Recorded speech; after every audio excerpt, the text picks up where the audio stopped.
Πάμε να μαγειρέψουμε. Ναι, εννοείται. Λοιπόν, έχω μια συνταγή που μπορεί να μην έχει αρνητικές θερμίδες, όμως είναι πάρα πολύ υγιεινή και πολύ θρεπτική. Είναι αγαπημένη συνταγή το κοτόπουλο. Και για μένα, επειδή το βλέπω. Για μένα είναι το μεγαλύτερο crash test για το πόσο απαραίτητο είναι το air fryer στο σπίτι. Γιατί εφόσον μπορείς να ψήσεις και ολόκληρο κοτόπουλο και να μαγειρέψεις για 3-4 άτομα, εντάξει, είναι απαραίτητο.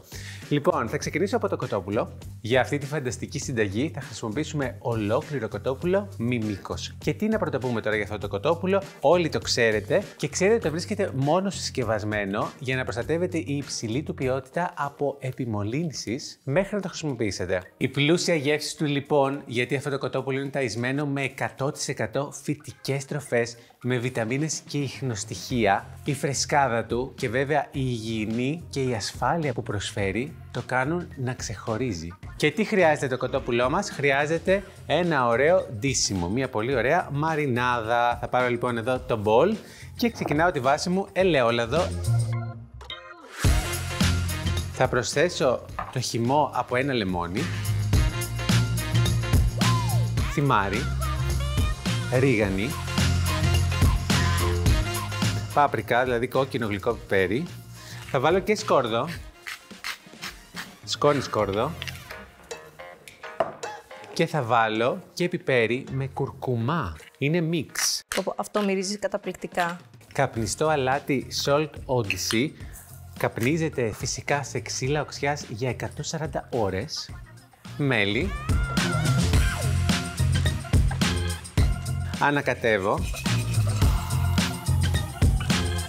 Και έρχομαι τώρα να πάρω τα γαντάκια μου.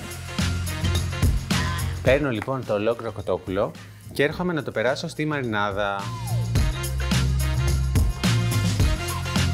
Θα βάλω στην κοιλιά του, σου έχω εδώ λεμόνι σε φέτες. Ωραία, το λεμόνι. Και δεντρολίβανο. Και φέρνουμε και το δεντρολίβανο. Και το βάζω και αυτό στην κοιλιά του. Λοιπόν, τώρα αυτό θα μείνει στο ψυγείο για τουλάχιστον 1 ώρα έως και 3 να μαριναριστεί, να δώσουν όλες τις γεύσεις τα μπαχαρικά και τα μυρωδικά και μετά πάει στο air fryer. Η υπομονή μας ανταμείβεται. Το κοτόπουλο είναι έτοιμο για να μπει στο air fryer. Έτσι όπως είναι ο κάδος, απευθείας θα το βάλω μέσα. Γαντάκια.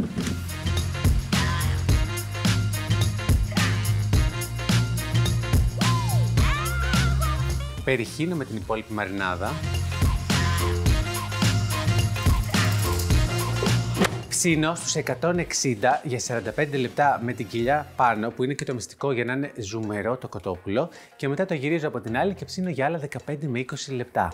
Αυτό το air fryer, επειδή είμαι σίγουρος ότι θα μου στείλεις μηνύματα και θα με ρωτάς, είναι το Combi XXL από τη Philips με κάδο 8,3 λίτρα. Οπότε χωράει πολύ άνετα το κοτόπουλο και μπορείς να βάλεις και συνοδευτικά λαχανικά, ό,τι θες.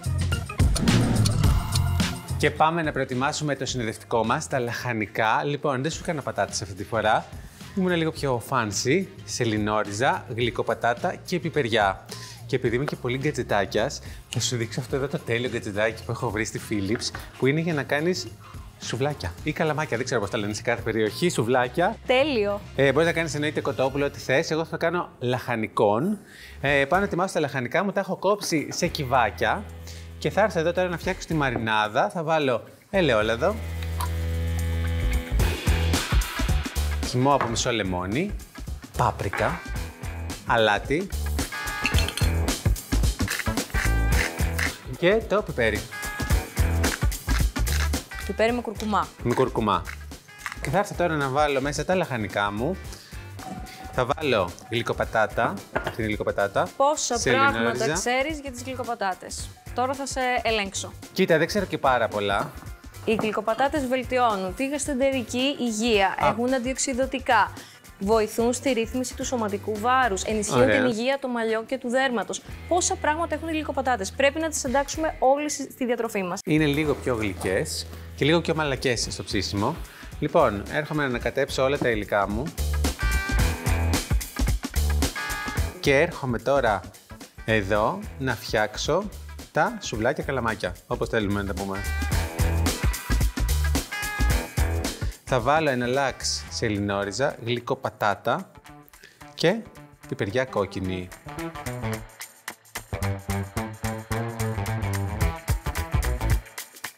Τώρα, εννοείται ότι αυτά τα φτιάξαμε έτσι τα καλαμάκια που είναι ωραία και για τα παιδιά και για παρουσίαση, αλλά δεν το πετάμε αυτά, το ψήνουμε και αυτό κανονικά, αυτά που θα τα βάλουμε από πάνω. Λοιπόν, νομίζω ότι το κοτόπουλό μας είναι έτοιμο για να τσεκάρω. Χρυσαφένιο χρώμα. Λοιπόν, θα βγάλω εδώ το κοτόπουλο. Θέλει πάντα 15 με 20 λεπτά να το αφήσεις στην άκρη με το που ψηθεί, για να μπορείς να το κόψεις σωστά και για να μείνει ζουμερό μέσα. Και θα βάλω στη βάση τα λαχανικά μου και από πάνω τα καλαμάκια, γιατί μου αρέσει να κάνω και design. Και πάω να ψήσω. 25 με 28 λεπτά στους 180.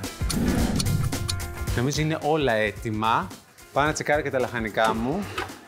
Τέλεια, τα βγάζω.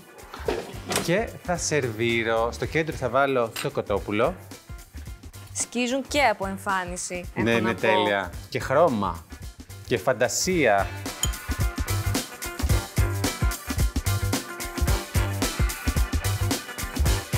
Και μας λείπει μία σως, αλλά έχω την τέλεια.